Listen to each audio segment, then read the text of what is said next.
more than 6.5% GDP annually. So you can think of, sorry, that's India. I'm repeating the same statement. We are growing more than 6.5% on GDP annually. So you can see the growth potential what India has. Now I invite the speakers one by one, and they will talk about their area of expertise. And then we'll have all the 4 speakers first finish their talks, and then open the session for discussion. You can hold back your questions so that we'll wait till we hear from each one of them. Okay. Now I call upon Ms. Vani Rao to talk about why India, why now, and India land of opportunities. Thank you. Can you show me how to go to the next slide here? You can either use this or you can use this. That's your choice. I think this is more comfortable. This you can This? use any of these. Yeah. It goes to the next slide. Yes. Okay, thanks. Okay. Thank you. And if you want more. Good evening. It's a pleasure for me to be here today. I'm very happy that Tel Aviv University's MBA program has organized this event. For us in the embassy, it's always a pleasure to get out of the 4 walls of the embassy and to be with a much younger crowd. And thanks Vasu and the director of the program for the suggestion that we should make it an annual event. We would be very happy to do that. Only last week I was at IDC and they have a similar MBA program which is also taking a large group of students to India, and they asked me to give a lecture. So I was happy to be there and meet the students. It's a commendable initiative. You should do it regularly, and on behalf of the embassy we'll be happy to associate ourselves with the event and to give you whatever inputs we can on behalf of the government. Today I've been asked to speak about why India, why now? A land of opportunity. Several decades ago, it was not India which was called the land of opportunity, but the United States. So if you're describing countries like India as emerging economic powers and saying that they are the new lands of opportunity, there must be a reason for that. It's also an indication that the global scenario has changed significantly in the last few decades. India is not only called as an emerging economic power, it's been described as an Asian tiger. So what are the reasons for this new phenomenon? That's what I'm here to talk to you about. But before that, I must give you the context in which India is moving towards economic progress and development.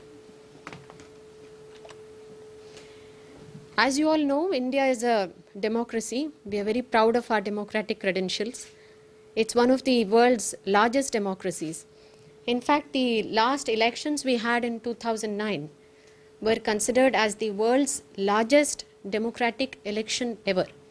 It saw a turnout of about 59%, which is quite high compared to the low turnouts in developed countries. And India is also a country where there is an independent media, a very vibrant media in all languages, not just English, which is extremely critical of the government and takes up all issues on behalf of the common man. We have an independent judiciary, which in the last few years has made a mark by being very activist and on its own takes up various issues which matter to the people, and it has been very successful in keeping the political system and the government in check. We have very active civil society organizations. They take up a range of issues, anything from environment, education, gender issues, development, poverty, you name it, and there are civil society organizations which are active in India. And we have a very secular and diverse society.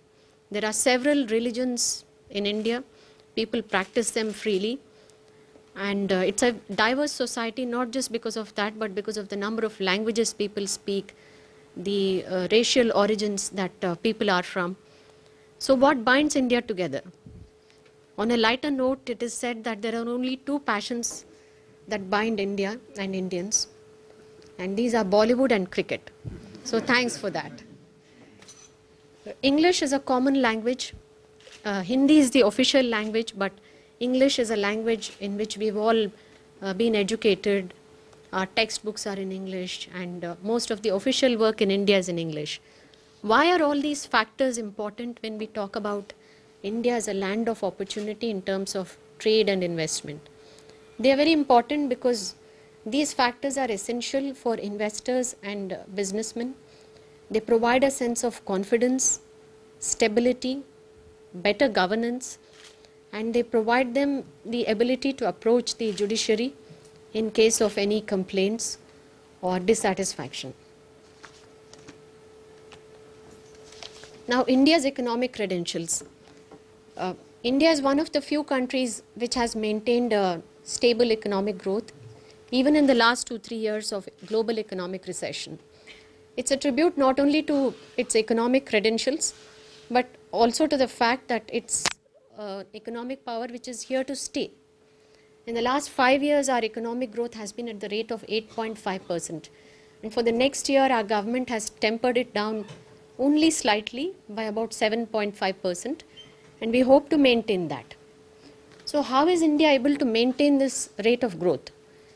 It's because India's growth is fueled mainly by a very high domestic demand for products, for services, for technologies. There are so many people in India, 1.3 billion, that the Indian market itself is quite enough to sustain the economic engine of the continent. But at the same time, our rate of domestic savings is also very high. It's 35%. So you might ask, so with that kind of domestic savings, why do you need foreign investment? The fact is, our foreign investment rate that we are expecting to fund all our infrastructure needs is about 39%. So there is that shortfall, and that's why we are looking at collaboration with as many countries as we can. India is a market. Because of the number of people, it's a market for new products, new technologies and services.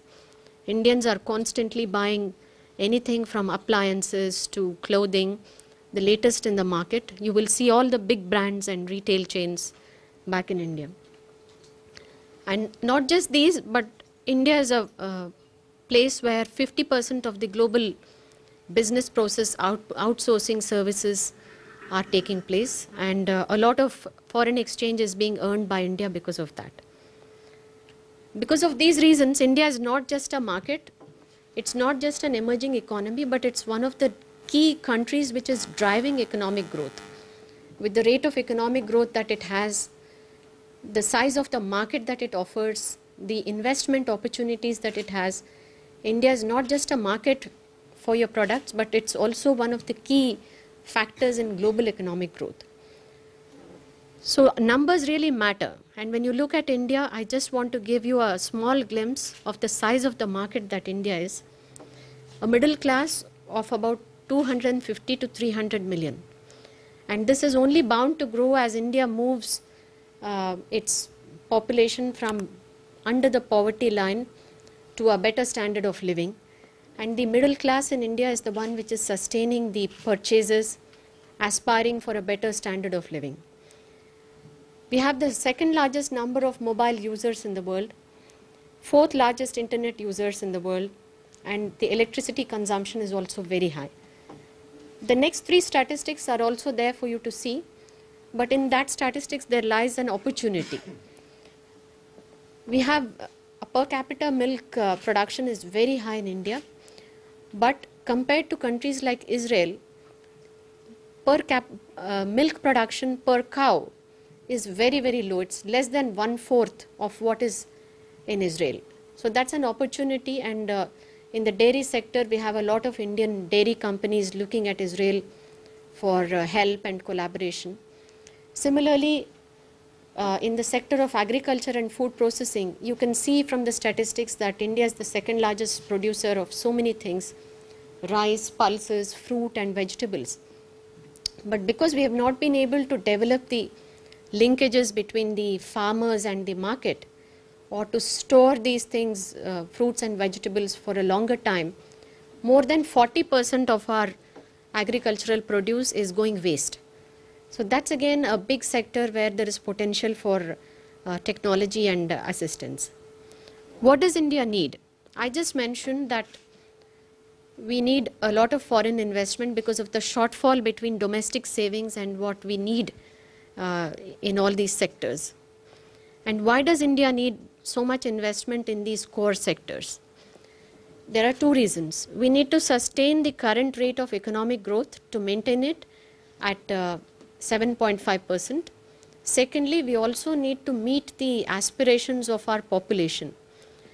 The Indian middle class, which is about 300 million strong, they want to have a better standard of living. And we also need to connect factories to the ports, the farms to the markets, and generally provide a lot of better roadways, railways, electricity, better telecom facilities to ensure both economic growth and sustainable development. So you can see from these numbers which are the big sectors. So far India has developed very well in many sectors, but our electronic sector has lagged behind. So that is one sector that we are highlighting in terms of investment because we would like to strengthen it domestically. And in terms of energy, energy security is very important. Again, for the same two reasons of both assuring economic growth and a better standard of living for our people. And our focus is on renewable energy. So this is a big field where investors can come in and help India. Aviation is the other sector. We have about 130 airports in India already, but there are several airports to be built, new airports, and also existing airports are being modernized at a very fast rate. So the aviation sector is again a big sector which is open for investment. So what can India and Israel do together in this field? Currently our bilateral trade is only 5 billion and it's bound to grow in the future. But that's not the kind of statistics we want to see. Or we want to see the relationship move away from this traditional buyer-seller equation. We are not here to buy products and goods from Israel. We want to have a new paradigm in the India-Israel economic relations. Israel is called the startup nation, and in India we have also declared that this is a decade of innovation for us. So we're looking at Israel as a partner in knowledge and innovation. This is a good match between Israel, which is a leader in R&D and innovation capabilities, and India, which is known for its skilled and highly qualified manpower, low cost of manufacturing, and a rather positive regime for investors, and easy approvals for R&D plants and facilities. So let's look at a good match of these two and see what we can do.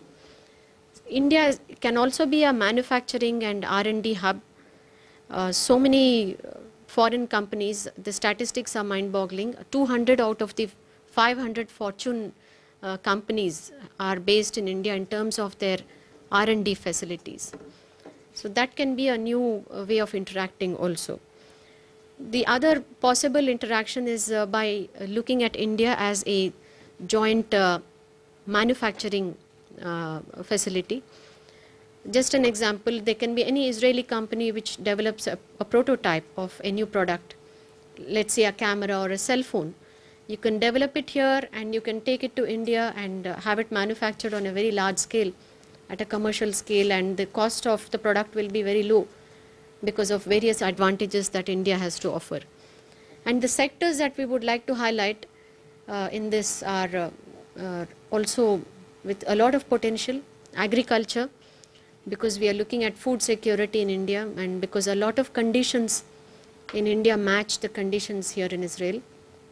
Water management, infrastructure, telecom, energy, pharmaceuticals, medical devices. These are the few sectors which are totally below potential right now, and together we can do a lot more. So I've just given you a snapshot of what can be done in terms of economic opportunities. Do look at that, and I wish you all success, not just in traveling to India, but doing business with India, investing in India. I just remembered something that I read once in National Geographic, particularly to those of you who are going to India for the first time. It said that the traveler was describing his experience. He said so far when he had been in his own country, he had seen the world in black and white. But when he went to India, it was so overwhelming that everything appeared suddenly in color. So that's the kind of experience you'll have in India. It will be very vibrant, very noisy, very colorful, very friendly country, and I hope you enjoy the experience. Thank you.